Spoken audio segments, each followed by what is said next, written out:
សុខភាពល្អនៃរាងកាយគឺសំខាន់សម្រាប់ជីវិតរបស់យើងប៉ុន្តែអ្វីដែលសំខាន់ជាងនឹងទៅទៀតគឺជាសុខភាពផ្លូវចិត្តជាសុខភាពផ្លូវចិត្តដែលនៅក្នុងដួងចិត្តដែលល្អ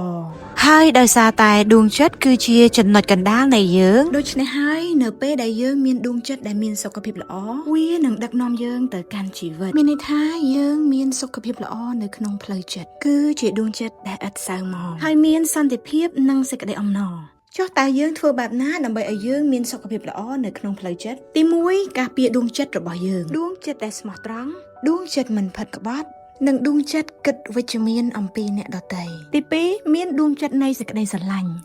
អ្នកដទៃឲ្យដូចស្រឡាញ់ខ្លួនឯងទី3នោះគឺផ្ដោតទៅលើដួងចិត្តរបស់យើងតើដួងចិត្តរបស់យើងត្រឹមត្រូវហើយឬនៅមិនពុះកញ្ជ្រោលមិនលោភលន់ក៏ដូចជាដួងចិត្តនៃការគោរពឲ្យតម្លៃអ្នកដទៃទី4គឺជាដួងចិត្តនៃការផ្ដល់ឲ្យឬក៏ដួងចិត្តនៃសេចក្តីសប្បុរសឲ្យនៅអ្វីដែលបងប្អូនមានដូចជាពេលវេលាដូចជាការលើកទឹកចិត្តឬក៏ជាអ្វីដែលអ្នកដទៃត្រូវការតោះយើងនឹងរក្សាដួងចិត្តដ៏ស្អាតស្អំរបស់យើងជាមួយគ្នាដើម្បីឲ្យយើងមានសុខភាពល្អនៅក្នុងផ្លូវចិត្ត